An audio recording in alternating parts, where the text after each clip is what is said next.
Olá pessoinhas, tudo bem com vocês? Eu espero que sim. Bom, no vídeo de hoje a gente vai reagir a esse vídeo da Ju Beneduzzi, não sei falar o nome dela. E caso vocês estejam escutando o áudio meio bugado, alguma coisa assim, é porque esse celular que eu estou gravando, ele é ótimo na câmera.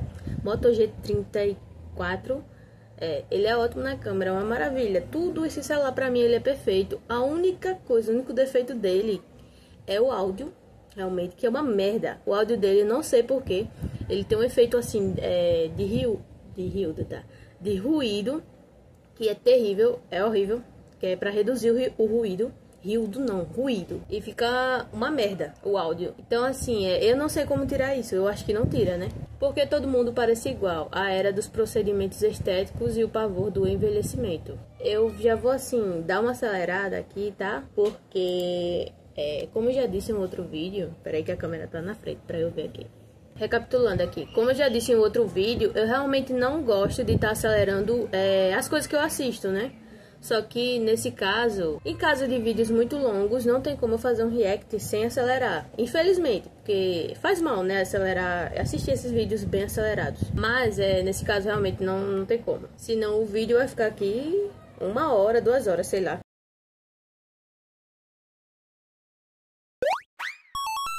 A gente fala sobre padrão de beleza o tempo todo, porque eles estão sempre mudando, ditando novas regras, sempre fazendo a gente questionar se tá tudo certo com a nossa aparência. Mas e quando a mudança desses padrões começa a afetar a nossa saúde, mas principalmente a nossa identidade? As cirurgias plásticas não são novidade. Pelo contrário, elas existem há séculos e já passaram por várias fases, de necessidade médica a puro luxo. Mas a gente chegou num ponto em que tudo parece fabricado, a famosa mesmice. O que antes era sobre destacar a própria beleza, começou a ser uma corrida para alcançar o mesmo rosto, os mesmos traços e a mesma estética padronizada. E no meio de tudo isso, a autenticidade foi ficando de lado, de novo. Essa é a famosa moda clean girl, né, que a gente tá vendo muito aí, que tipo, se você for diferente disso aqui, você parece uma pessoa suja, você parece uma pessoa...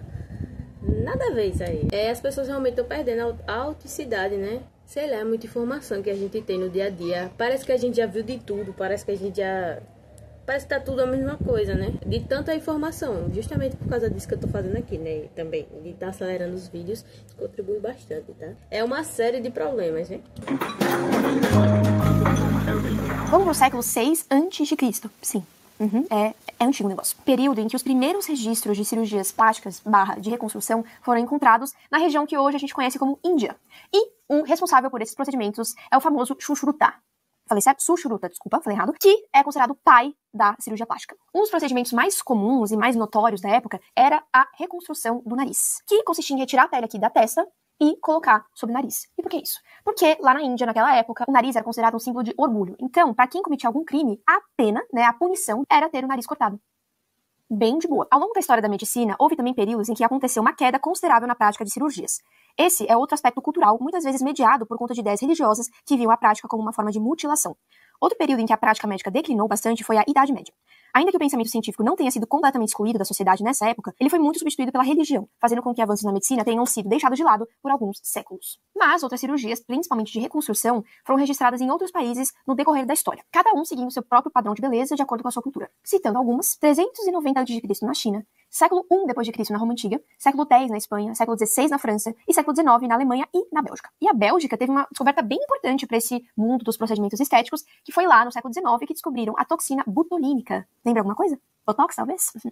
Essa toxina ela foi descoberta nessa época, mas ela só foi, como que é a palavra certa? Isolada e purificada durante a Primeira Guerra Mundial, que é o nosso próximo assunto, porque foi o estopim e um marco do avanço da cirurgia de reconstrução e, consequentemente, cirurgias plásticas.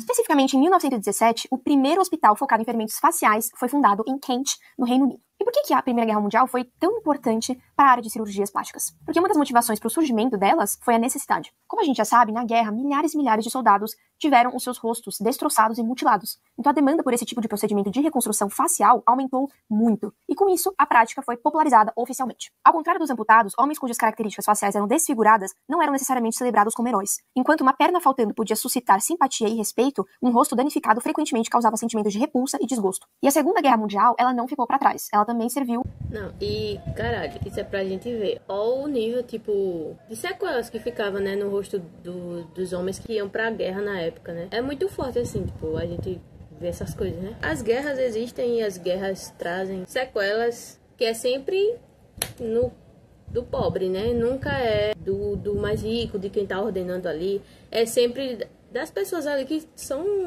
convocadas para a guerra, né? Mas não entra na minha cabeça as pessoas acharem que é algo necessário, que uma guerra é algo necessário. E muita gente pensa isso. E isso me assusta, né? Que eu fico, nossa, a humanidade já está louca. Endoidou de vez. A humanidade já não tem mais como salvar. Frequentemente causava sentimentos de repulsa e desgosto. E a Segunda Guerra Mundial, ela não ficou para trás. Ela também serviu como um marco muito importante em avanços nas cirurgias plásticas. Alguns anos depois da Segunda Guerra Mundial, Sir Harold Gillis, considerado o pai da cirurgia plástica moderna, junto de seu sobrinho Archibald McIndoe, foram aperfeiçoando as técnicas utilizadas anteriormente por Gillis em cirurgias de reconstrução. Os dois médicos notaram que, além de curar ferimentos graves, poderiam manipular tecidos para melhorar a aparência das pessoas, mesmo sem terem alguma necessidade de movimentação básica ou lesão grave. E assim criaram a cirurgia plástica estética. E bom, adivinhe. Não demorou muito para esses avanços da medicina tornarem as mulheres os seus novos alvos. Se soldados cujos rostos foram arrancados por explosões no campo de batalha puderam voltar a ter uma vida quase normal, com novos rostos criados pela magia da nova ciência da cirurgia plástica, por que as mulheres, cujos rostos foram devastados por nada mais explosivo do que a mão dos anos, não poderiam recuperar os contornos firmes e claros da juventude? É aquela coisa, né? Que negócio doido. Geralmente, as coisas que você analisar são tudo assim, tipo, foi criado com um objetivo e as pessoas transformaram ao longo dos anos, virou outro objetivo. Isso, né? Foi criado para consertar, né? Tipo, o rosto das pessoas que tinham essas lesões na guerra.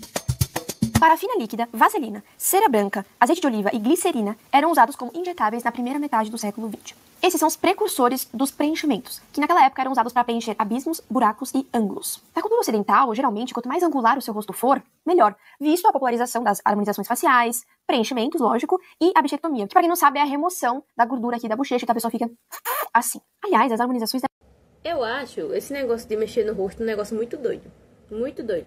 E, por exemplo, eu não gosto de falar da aparência de ninguém, mas esse não é o tipo de modelo, assim, que eu gostaria pro meu rosto e nem que eu acho bonito, nem nada do tipo. E me impressiona muito as pessoas, né, gostarem tanto desse tipo, né, de modelagem, assim, no rosto. Aliás, as harmonizações deram uma sumida, eu achei, hein?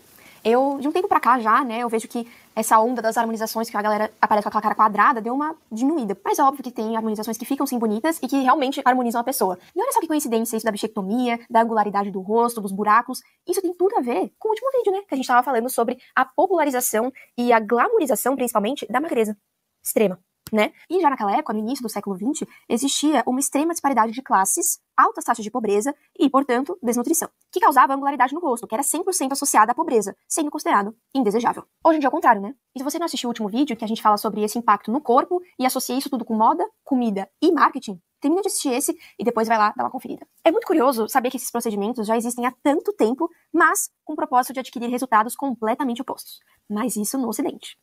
Fiquem ligados. Não é surpresa pra ninguém que esses padrões que essas cirurgias estéticas seguiam eram 100% centrados na Europa Ocidental. Então, esses padrões de beleza basicamente eram bem xenofóbicos e bem racistas, né? Por exemplo, lábios cheios eram geralmente vistos como feios. Surpreendeu ninguém, né, essa constatação. Qualquer tipo de nariz que não fosse reto e fino era considerado feio também. Assim, basicamente, qualquer traço não europeu ou ocidental não tinha valor de beleza algum pra época. Isso me lembrou muito a história de uma atriz muito icônica dos anos 30, que teve um apagamento de etnia bizarro, tudo pra se encaixar nos padrões de beleza hollywoodianos da época, que, de novo, eram obviamente xenofóbicos, né, e racistas. Por conta desse preconceito, a Margarita Carmen Cansino, que é filha de um espanhol e uma americana, ela foi motivada, incentivada pelo seu então marido e empresário, já começou mal, né, a mudar os seus traços espanhóis e usar o sobrenome de solteira da sua mãe, que era Volga Hayworth. A Margarita, ela pintou o cabelo dela de ruivo, que até aí tudo bem, e mudou a linha do cabelo dela, tá? Júlia, como é que isso é feito? Então, é a partir de um processo chamado eletrólise, que é uma depilação que existe até nos dias de hoje, só que hoje é indolor, né? Então, quando você vai fazer depilação laser, tem um jatinho gelado, né? Você sente um beliscão, mas beleza. Naquela época, era fio por fio, sem jatinho gelado, tá? Então, era literalmente um ato barbárico. Então, eu quis contar a história dela porque reflete muito o que ainda acontece hoje em Hollywood. Claro, não barbaricamente falando de transformações bizarras como essa, mas que você tem que se encaixar num molde determinado por eles, que geralmente consiste em ser jovem, branca, magra e americana. Olha só, além da exclusão e falta de reconhecimento de atores e atrizes não estadunidenses. Te lembra alguma coisa? Mas de um tempo pra cá, as mulheres, principalmente famosas, né, atrizes, celebridades, cantoras, influencers, elas estão começando a ficar todas com a mesma cara, literalmente. Isso me lembra muito a época em que atrizes, né, antigas, né, de Hollywood, tinham as mesmas características, então roupas, maquiagem e cabelos, mas traços diferentes, traços singulares. Elas tinham suas singularidades, sua autenticidade.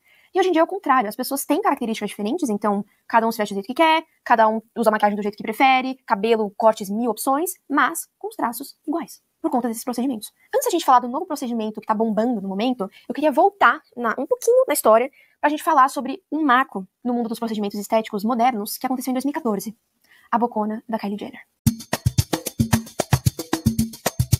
Em 2014, a Kylie, ela apareceu com uma boca enorme no Instagram e causou um alvoroço, porque ela tinha a boca desse jeito. E aí ela apareceu assim. Então, foi chocante, né? E as pessoas ficaram vidradas.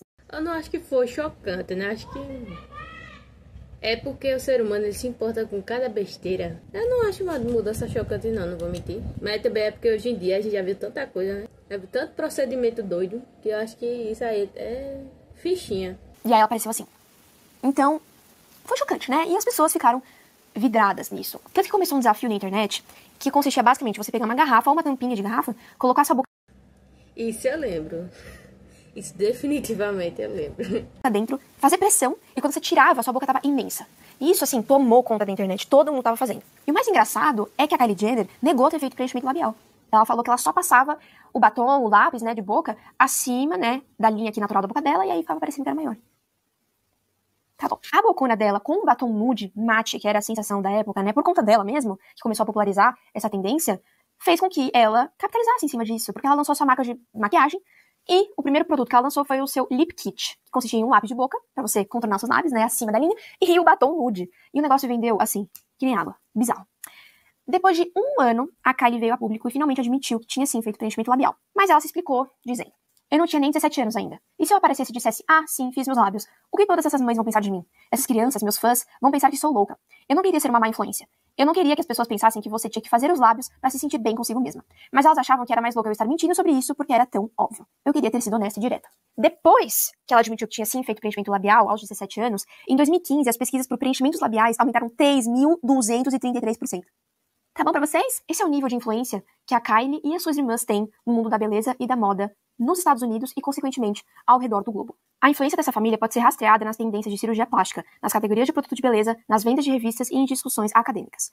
Quando Kim quebrou a internet em 2014 ao recriar uma foto controversa de Jean Paul Gaultier para a capa da revista Paper, a obsessão por seu bumbum tornou-se inextricavelmente ligada ao crescente interesse do consumidor em lifting de bumbum. De acordo com a Sociedade Americana de Cirurgiões Plásticos, entre 2000 e 2018, esses procedimentos aumentaram em 256%.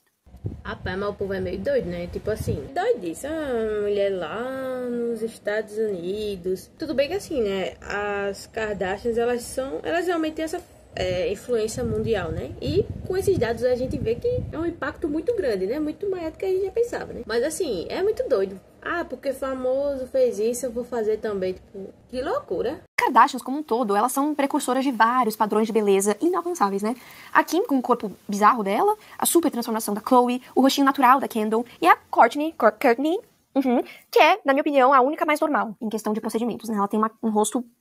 Eu acho normal, com certeza ela fez coisas, mas não dá pra comparar ela com a Kylie, por exemplo, né? Se elas querem mudar o rosto, o corpo, a aparência em geral, da noite pro dia, o problema é delas, sabe? Elas fazem o que elas quiserem. Só não dá pra elas se fazerem de vítima dos próprios padrões que elas mesmas criam e propagam. E aí acabou que essa estética Kardashian começou a tomar conta.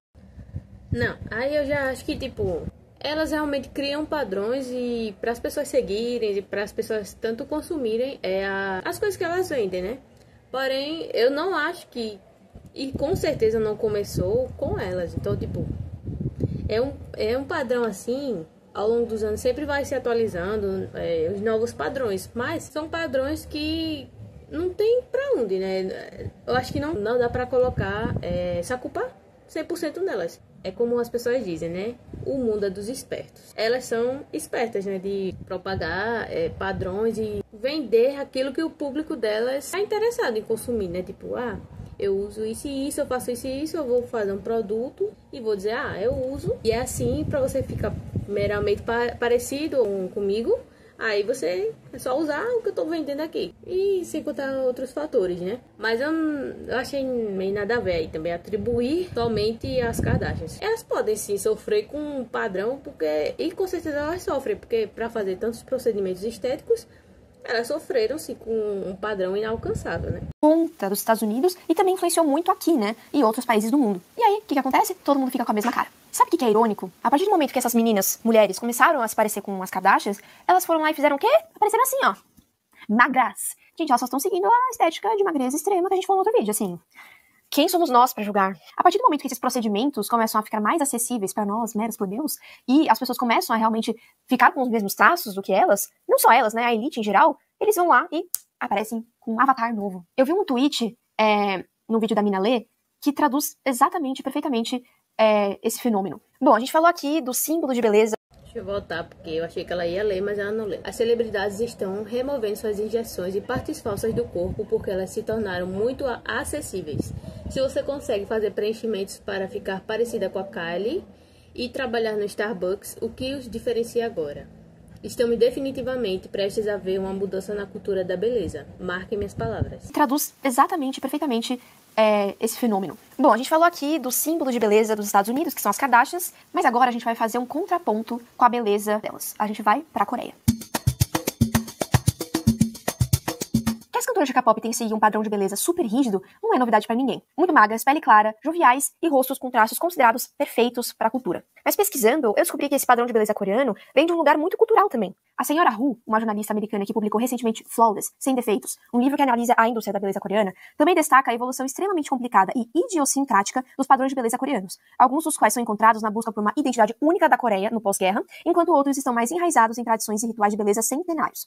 Os historiadores citam o período Joseon, do século XIV a 1970, como a base do padrão de beleza coreano de parecer natural. E qual que é a história por trás desse padrão de beleza de parecer natural nesse período Joseon da história? Olhando para a ascendência de... Eu acho que não só na Coreia, né? Na Ásia em si também tem muito esse padrão. E eu acho que na Ásia é bem mais forte. Do pouco que a gente sabe sobre a pressão que os K-idols, só do que a gente sabe que eles sofrem assim, na mão da empresa, já é assustador. A gente já tem mais ou menos uma noção, né? Tipo, muitos deles ficam sem comer, né? Por muitas horas, assim, fazendo jejum bem pesado. E assim, eu não sou muito de poder falar sobre isso, não tenho, né? Porque eu tenho um problema também com um transtorno alimentar, né? Então, é foda, né? De beleza da dinastia Joseon, concluímos que as virtudes eram uma moeda de troca do sustento diário das pessoas e um tema central nas sensibilidades estéticas de Joseon. A beleza era sobre buscar o equilíbrio da beleza externa e interna. Nesse sentido, as mulheres usavam maquiagem natural que lembrava seus rostos nus por uma necessidade de proteger suas virtudes. Em outras palavras, os padrões de beleza da época não eram baseados apenas na aparência externa. Em vez disso, havia espaço para as pessoas cultivarem os melhores anjos de sua natureza. A ênfase de Joseon nas virtudes é um reflexo espelhado tanto da beleza da estética de Joseon quanto das manchas de seu sistema social que suprimia fortemente os direitos das mulheres. Tendo isso explicado, eu já vou direto pro ponto que, durante a pesquisa, me espantou muito. Eu já sabia que o padrão de beleza coreano não era pros fracos, né? Só que as cirurgias plásticas lá é uma coisa surreal. Eu li um artigo que traz um depoimento de uma mulher coreana falando sobre como essa pressão em ser bonita nos olhos da sociedade e principalmente fazer cirurgias plásticas é uma cobrança que, além de ser espalhada em outdoors, vem até da própria família. Jennifer, agora na casa dos 30, e que pediu para permanecer anônima, diz que conseguir uma vaga na universidade dos seus sonhos não foi o suficiente para sua família, que a pressionou a fazer uma cirurgia de pálpebra dupla antes de iniciar o curso. Eu sabia que não era bonita o suficiente, mas estava satisfeita com minha própria aparência. Mas minha mãe e minha avó pareciam infelizes com a minha aparência antes de eu fazer a cirurgia, ela disse. Fui levada a me sentir grata por os meus pais poderem pagar o custo da cirurgia, embora eu nunca tenha pedido a eles. Ela disse que ficou feliz com o resultado, mesmo tendo ficado chateada por não ter sido uma decisão dela. Mas ainda não acabou. Antes de começar seu primeiro emprego numa grande empresa, a sua mãe a coagiu a fazer outra cirurgia, dessa vez lipoaspiração na perna. E literalmente todos os vídeos que eu assisti e os textos que eu li sobre isso falam a mesma coisa. Não importa o seu currículo. Se você não for bonito o suficiente, alguém que seja considerado mais bonita que você vai conseguir a vaga. Na Coreia, o seu rosto pode abrir, mas fechar muitas portas também. Não é segredo que a Coreia do Sul é uma das principais capitais da cirurgia plástica do mundo. De acordo com o Dr. Lee, um cirurgião plástico coreano certificado, sediado em Beverly Hills, o país teve uma exposição precoce à cirurgia plástica ocidental moderna devido à Guerra da Coreia. Na década de 1950, durante a Guerra da Coreia, os Estados Unidos trouxeram seus cirurgiões reconstrutivos militares para tratar os soldados, ele explica. O Dr. Lee treinou com o Dr. D. Ralph Millard, um desses cirurgiões e o médico que realizou a primeira cirurgia de pálpebra dupla asiática registrada na Coreia do Sul no início da década de 1950, uma das operações mais populares no país atualmente. As alterações cirúrgicas se tornaram tão acessíveis e normalizadas que evoluíram de um tabu social para algo que uma avó poderia sugerir levianamente ao seu neto. E olha só isso, vocês lembram quando a gente estava falando sobre os padrões de beleza lá do século XIX, início do século XX, o padrão europeu ocidental que gostava de um rosto suave e sem pontas, sem angularidades e sem buracos? ocidental, que gostava de um rosto suave. Olha a cintura dessa mulher. E não estou elogiando, pelo amor de Deus. É muito doido. O ser humano, ele fica louco. Ele fica louco. O que uma pressão, que um padrão não faz tipo, pra pessoa. E o pior é que você, a gente não pode falar muito, porque isso atinge todo mundo. Quando você menos espera, você mesmo tá se comparando ou tá infeliz com o seu corpo. E sem pontas, sem angularidades e sem buracos. Olhem só isso. O formato de rosto ideal na Coreia do Sul tem sido há muito tempo um oval fino e delicado, com queixo em forma de V. Massas do rosto visíveis também são evitadas. O objetivo final é ter um contorno suave, sem ângulos óbvios para estragá-lo. Em uma sociedade onde a perfeição absoluta é enaltecida, seja uma pele sem poros e sardas ou notas e currículos impecáveis, ossos da bochecha ou do maxilar que se projetam e arruinam uma silhueta que de outra forma seria elegante, não devem ser tolerados. Completamente contrário da beleza ocidental, né? Vamos voltar para o ocidente agora? Já vamos direto ao assunto. O que é iPhone Face? iPhone Face ou Smartphone Face é um termo que descreve uma pessoa, principalmente atores ou atrizes, que aparenta, de alguma forma, que viu um iPhone na vida. Será que esse fenômeno só faz parte da evolução dos nossos rostos? Como os humanos são animais altamente sociáveis, nossos traços faciais se diversificaram ao longo do tempo para que possamos reconhecer facilmente os rostos uns dos outros. As diferenças percebidas na aparência das pessoas entre meados do século XX e agora são quase certamente o resultado de mudanças estilísticas, de aparência ou de dieta, em vez de evolução facial. Embora os humanos no passado tenham evoluído para ter características faciais diversas, não é provável que nossos rostos tenham mudado muito em questão de 50 anos. Desconsiderando todos os fatores externos que nos permitem ser percebidos como modernos, nossos rostos naturais não são realmente tão diferentes em comparação com os das décadas anteriores. Ok, então a evolução não é a resposta. Então qual que é a resposta? Se há uma diferença na aparência dos rostos agora em comparação com o rosto de uma década anterior, é mais provável que seja o resultado de escolhas culturais, padrões de beleza atuais e cuidados de saúde aprimorados. Essa questão das iPhone Faces só comprova aquilo que a gente falou lá atrás sobre as atrizes hollywoodianas que tinham características iguais, mas traços diferentes. Hoje é o contrário.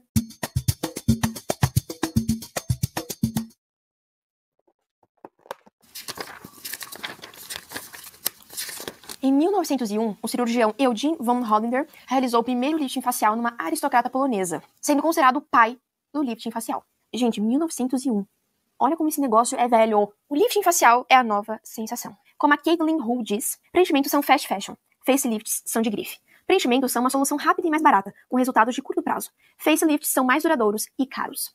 A gente vê muito isso em Hollywood, também no meio da música aí, mas eu quero usar uma pessoa específica como exemplo. A Lindsay Lohan. Eu vou colocar imagens dela antes e depois, para vocês verem com os próprios olhos como ela mudou. Quando ela reapareceu no tapete vermelho no fim do ano passado, as pessoas ficaram loucas com a transformação dela. E com razão, né? E também porque ela realmente ficou muito linda. O lifting foi muito bem feito. Mas a gente tem um problema. Ela é atriz. E as atrizes precisam atuar, certo? Eu vi um tempo atrás um filme dela chamado Nosso Segredinho, que por sinal é muito ruim, e eu não conseguia prestar atenção no filme. A única coisa que eu conseguia prestar atenção era a atuação dela. Porque a cara dela não mexe. As cenas dela chorando era uma coisa, assim, bizarra. A Lindsay, ela tá com aquele visual que você não consegue botar o dedo no que ela fez. Tipo, preenchimento, ela fez botox. Botox ok, porque na atuação claramente dá pra ver que nada mexe mais. Mas, assim, não tem nada a ver com a harmonização facial e bichectomia. Não, é aquela coisa, assim, realmente parece que ela nasceu de novo. É imperceptível. E essa tendência de ser naturalmente bonita, como a gente falou, tá muito em alta de um tempo pra cá. Então, assim, beijo, tchau, harmonização, preenchimento, lift de bumbum, tchau. Já não é moda mais. E esse movimento ioiô não é novidade e vai continuar acontecendo, acho que pro resto da história. E isso não só na beleza, mas na moda também, né? É muito comum a gente ver um boom na extravagância. Então, por exemplo, em 2016, que era aquela maquiagem bem reboco, sobrancelha marcada, olho com muita sombra. Me julguem, mas eu acho tão bonitinha essa maquiagem assim. Assim, tá um pouquinho exagerado, né? Era um negócio com muita sombra, muito, né? Mas assim, eu acho legalzinho, acho fofinho. Base contornar super tchan. E mesma coisa com a roupa. Roupa justa, bem pra mostrar as curvas, né? Que tava muito em alta naquela época. Naquela época, faz 9 anos. Nossa, isso me abalou. E agora, de uns anos pra cá, veio a crescente da estética clean girl. Do minimalismo, de tons neutros, de pouca maquiagem, né? De ser naturalmente bonita, que muitas vezes de natural não tem nada, né? Agora, voltando porque a gente tava falando de maquiagem. Naturalmente bonita. Aí a menina pega um lápis de olho pra fazer as pontinhas de sarda, né? Esse é o naturalmente, né? Eu vi um vídeo de uma youtuber chamada Kelly Gush, e o vídeo se chama A Indústria da Beleza Odeia Maquiagem. E nele ela fala como, hoje em dia, o resultado que você tem com a maquiagem, de, né, esconder, né, imperfeições ou realçar algum traço, algum ponto do seu rosto, pode ser facilmente adquirido através de procedimentos estéticos. Então eu vou dar alguns exemplos. Sobrancelha no lugar, sem ter que passar gel ou cera, brow lamination. Contorno, bichectomia. Cobrir mancha com base ou corretivo? Não, laser. Boca carnuda, preenchimento labial. Pra quem usa face tape pra levantar o olhar? É só fazer um lifting foxy eye. Pele caída ou rugas? Botox pros pobres, lifting para os ricos. E as pessoas que têm o menor poder aquisitivo, elas acabam se submetendo a profissionais que não são profissionais, que fazem uma propaganda enganosa, que não têm um consultório, que às vezes fazem até em apartamentos e que usam produtos impróprios para esse tipo de procedimento, deixando sequelas gravíssimas nas vítimas. Tanto que não é incomum a gente ver no noticiário matérias contando sobre pessoas que tiveram sequelas horríveis por conta desses procedimentos. Não é mal feito. Criminal. Chega a ser, é um crime, né? Procedimentos criminais. Então eu acho importante fazer esse ponto, porque é muito triste. E é revoltante. Não tem como a gente se comparar com celebridades milionárias. Eu vejo a Christina Aguilera, a Shania Twain. Elas são exemplos de pessoas que tiveram transformações super radicais. Meu Deus do céu, a Christina Aguilera. Eu não tô reconhecendo. Sério mesmo, não tô reconhecendo. Caralho. A Shania Twain. Elas são exemplos de pessoas que tiveram transformações super radicais. E elas têm acesso a tudo, né? E esse desejo sonhador que algumas pessoas têm de fazer o mesmo, de ter o mesmo resultado, de ter o mesmo corpo, o mesmo rosto, fica pairando na cabeça de muitas pessoas, como a gente pode ver nesse trechinho aqui. Mas por baixo da nossa felicidade por Lohan está a ansiedade. Como ela fez isso e como podemos fazer isso? Em A Substância, de Demi Moore, uma atriz envelhecida bebe uma poção de aparência radioativa que lhe permite viver como uma versão jovem de si mesma. Parece que não tiramos nenhuma lição do filme, e em vez disso, estamos obcecados em como podemos colocar as mãos no que quer que elas estejam. Inclusive, eu quero assistir esse filme, né? As pessoas dizem que é um filme muito bom.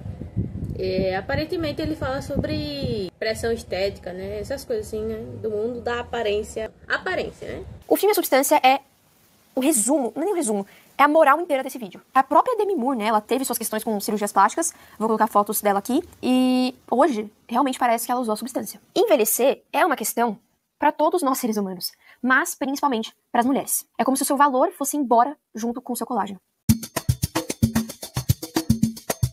Quantas propagandas de produtos rejuvenescedores nós vemos no nosso dia a dia? Dicas de maquiagem para disfarçar rugas, manchas, levantar o olhar caído. Envelhecer se torna um pavor estético. Eu li um artigo que falava sobre a máscara do envelhecimento, que representa o fenômeno em que algumas mulheres, à medida que elas vão envelhecendo, não conseguem reconciliar os seus eus jovens interiores com o seu corpo externo envelhecido. A autora Amber Wardell explica. Por dentro, elas se sentem jovens e vibrantes, tendo também ganho o benefício da sabedoria que a experiência da vida traz. Elas agora se sentem jovens e sábias. Uma combinação vencedora que certamente aumentará a autoestima e a autoimagem. Mas quando elas olham no espelho e veem uma mulher que parece bastante sábia, mas não muito jovem, a incompatibilidade é difícil de aceitar. Se o reflexo dessa mulher envelhecida é vivenciado como uma traição à mulher jovem a quem sua identidade interior está ligada. Essa incongruência se torna uma ameaça à sua autoestima. Acredito que é por isso que muitas de nós lutamos com nossa aparência à medida que envelhecemos. Vivemos em uma cultura que insiste em permanecermos perpetuamente jovens ou perderemos o nosso valor. Como ainda nos sentimos jovens, a ideia de sermos consideradas menos valiosas do que éramos aos 20 é inaceitável. Aliás, antes de eu mesma chegar na faixa dos 20, eu pensava que essa época ia ser a melhor época da minha vida, ia ser o auge da minha vida. Mas na verdade, esse momento é um dos piores. E não sou só eu que acho isso não, tá?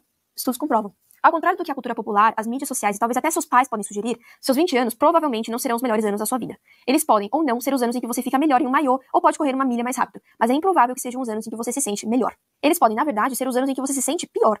Pesquisas mostram que ao longo da nossa vida, a saúde mental segue uma curva em forma de J. Ela declina da infância até a idade adulta e então aumenta constantemente nas décadas seguintes. Por que a gente resume felicidade, contentamento, realização, considerando majoritariamente a nossa parte física? O nosso corpinho jovial, a nossa saúde, nossa energia. E olha, eu vou dizer, tem muita gente mais velha que tem muito mais energia, desempenho e pique do que, sei lá, 10 jovens adultos juntos. É claro que quando a gente envelhece, a nossa saúde tem complicações, ela é muito afetada. E é por isso mesmo que a gente tem que aproveitar os nossos 20 para viver a vida, fazer esportes, atividades físicas, sair de casa, explorar, se aventurar, fazer loucura, sair, porque uma hora a conta vai chegar. E a pior coisa é você sentir aquela sensação de, nossa, eu deveria ter feito. Que é muito pior do que a sensação de, nossa, eu fiz cagada, ou me arrependi de ter feito. A real é que a saúde física é tão importante quanto a mental. Porque do que adianta você ser jovem, na faixa dos 20, aproveitando a vida, curtindo, saindo, fazendo esporte, se na hora da curtição você não tá feliz? Com o tempo, a maioria das pessoas, ou seja, não todas, se tornam mais maduras e mais capazes de fazer com que sentimentos bons e ruins consigam coexistir. Diferente de nós, jovens de 20 anos, que deixam um sentimento ruim tomar você por inteiro e estragar seu dia por completo. A intensidade dos 20 não é brincadeira, seja na rotina, seja nas emoções. Nós ainda estamos nos descobrindo, entendendo do que a gente gosta, o que a gente quer. Quem somos nós? Nós acabamos de chegar na vida adulta e a gente ainda tá entendendo como isso tudo funciona. E é muito difícil. Cada amigo tem uma rotina, uns já tem um cargo muito bom numa empresa, tem seu próprio negócio, outros estão procurando emprego, outros estão fazendo freelance, outros estão morando com os pais, morando sozinho. Meu, do nada, a rotina de segunda a sexta da escola, com seus amigos que você via de segunda a sexta, que tinham as mesmas rotinas, muda da água pro vinho, da noite pro dia. A partir do momento que não tem ninguém guiando a nossa vida... É muito doido. Eu terminei os estudos ano passado e, tipo, é muito doido porque a gente não espera chegar realmente no fim do túnel, vamos dizer assim. Você não espera, nossa, realmente uma hora os meus estudos vai, né, acabar. A gente almeja isso, mas a gente sabe, quando você vivencia, é diferente. Pra mim, tipo, foi bem suave a transição da escola para a vida adulta, porque, como eu disse, né, pra quem não sabe, eu já fui expulso de casa, então eu já tive que morar sozinho antes mesmo de terminar os estudos. Então, fui forçado a entrar na vida adulta bem mais rápido do que as outras pessoas.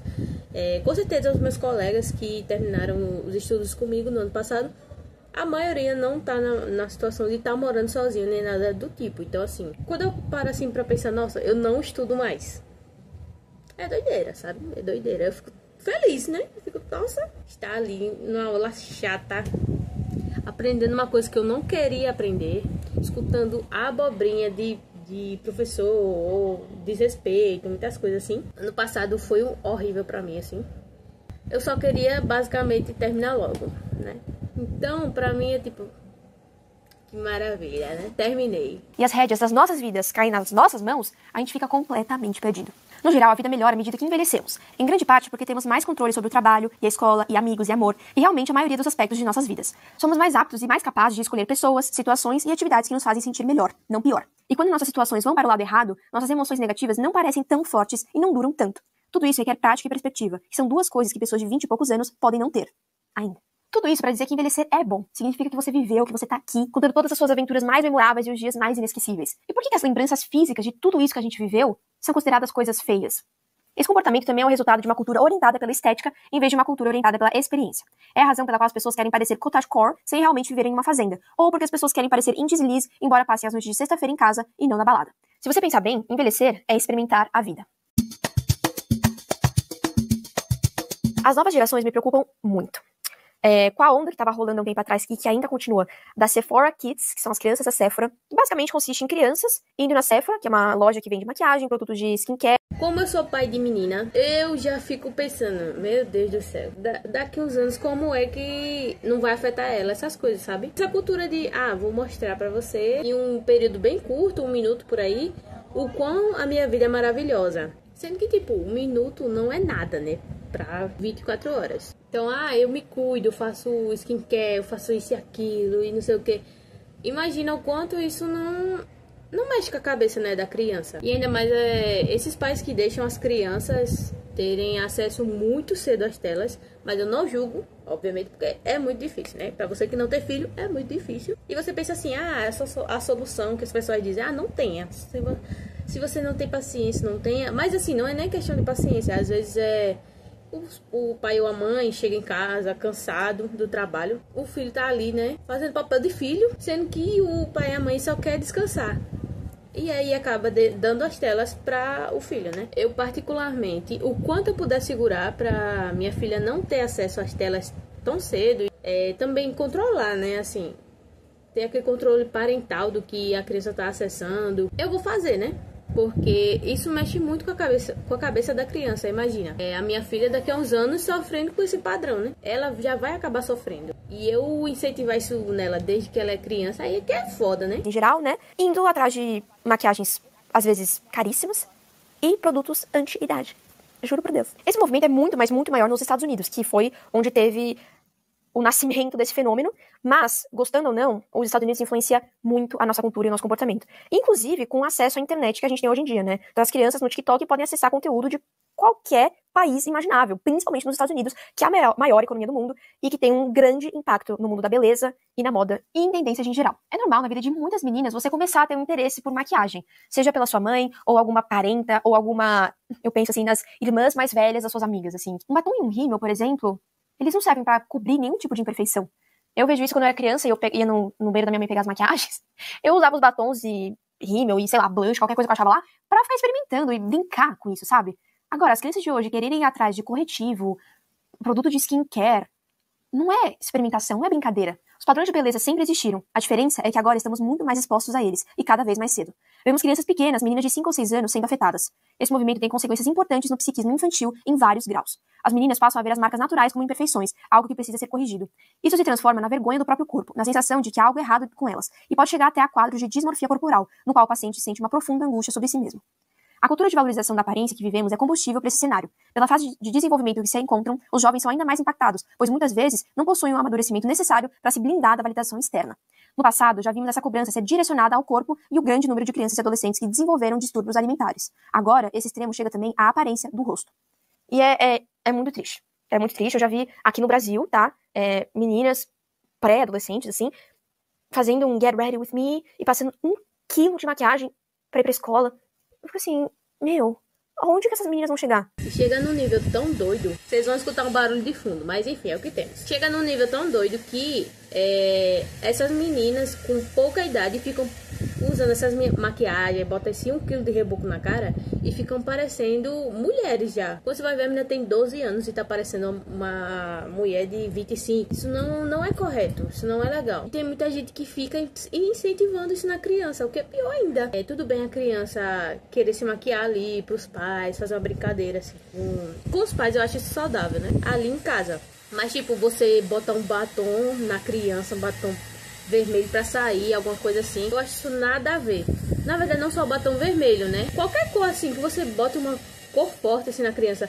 Eu já não acho, na verdade, que criança tenha que sair de maquiagem, essas coisas assim. Porque o impacto que isso vai ter na vida adulta delas, não, eu acho que nem a ciência sabe ainda.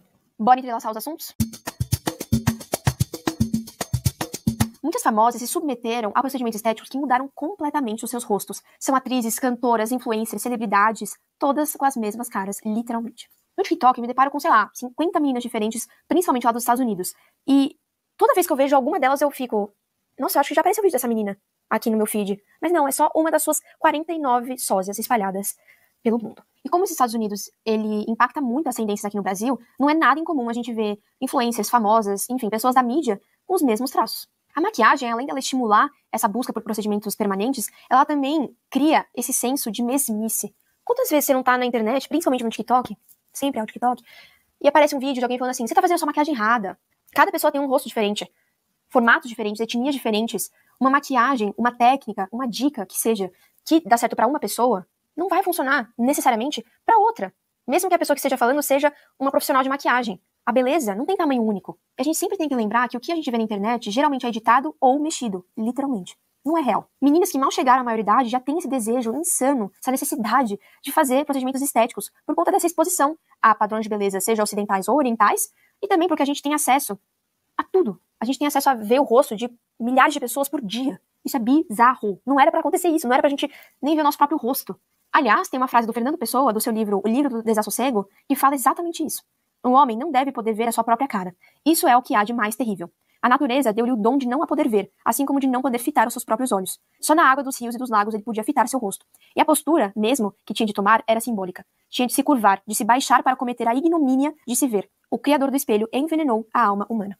Envelhecer é um privilégio que muitas pessoas dariam de tudo para poder dar para um parente ou uma pessoa querida que se foi. Rugas, manchas e peles caídas são provas de que uma pessoa viveu. São lembranças, são momentos, são pessoas que vieram antes de nós. Tudo isso espalhado bem no meio da nossa cara, principalmente no nosso nariz. Quantas vezes você não fica bravo, angustiado, desesperado com alguma situação, e depois que aquilo se resolve, você pensa, nossa, exagerei, não precisava ter me desgastado tanto com isso. Era uma coisa tão besta. Essa reflexão e esse autoconhecimento, esse autocontrole, vem com a idade, à medida que a gente vai amadurecendo e entendendo melhor sobre nós e os nossos sentimentos. Quando a gente for mais velho, a gente vai passar por muitas situações difíceis também. Mas a gente já vai ter passado por diversos desesperos na vida para saber que, na maioria das vezes, não vale a pena se desesperar. A beleza é relativa. Quantas vezes eu falei pra alguém que eu achava uma mulher linda e a pessoa não concordava comigo? E quem sou eu, ela ou você, pra dizer o que é belo? É um assunto muito delicado, que mexe muito com a nossa autoimagem, com a nossa autoestima, com as nossas inseguranças. E a real é que a experiência de cada um é única. O que podemos fazer é educar as pessoas, especialmente as meninas jovens, sobre como funcionam estes procedimentos, por que existem e o que realmente fazem. Não se trata de encorajar as meninas a mudarem a sua aparência, mas de lhes dar as ferramentas para compreender o cenário de beleza que navegam. Trata-se de mostrar-lhes que, embora esses procedimentos existam e possam aumentar a confiança de alguns, eles não são a chave para a autoestima. Seu valor não está em quão bem você se enquadra no padrão de beleza, está em quem você é como pessoa. Se alguém escolher participar desses procedimentos, tudo bem, mas deve vir de um lugar de conhecimento, não de comparação ou insegurança. Vamos parar de julgar e, em vez disso, começar a educar para que possamos proteger as meninas de dúvidas desnecessárias e apoiar as mulheres na tomada de decisões informadas sobre seus próprios corpos. E agora eu deixo vocês com as sábias palavras da Sandra Hart. Um beijo e até o próximo. Eu gostei bastante do vídeo, eu acho que... Eu vou até me inscrever no canal dela, eu acho que o tipo de conteúdo dela deve ser esse, assim, né, informativo. E eu achei bem legal, né, e esse final aí que ela deu uma lapada na cara da nossa geração de jovens é bom. Às vezes a gente precisa, né, de uma lapada assim, tipo, entenda, né? É muito doido a gente parar pra pensar assim, nossa, realmente envelhecer é algo bom, sabe? Poxa, você viveu uma vida, que incrível isso. Você viveu uma vida, tipo, sabe o que você viver 40 anos, 50 anos, 60 anos, tipo, o tanto de coisa que você já não passou, de história que você tem pra contar, isso é maravilhoso. E é esse tapa na cara que a gente tem que tomar, né?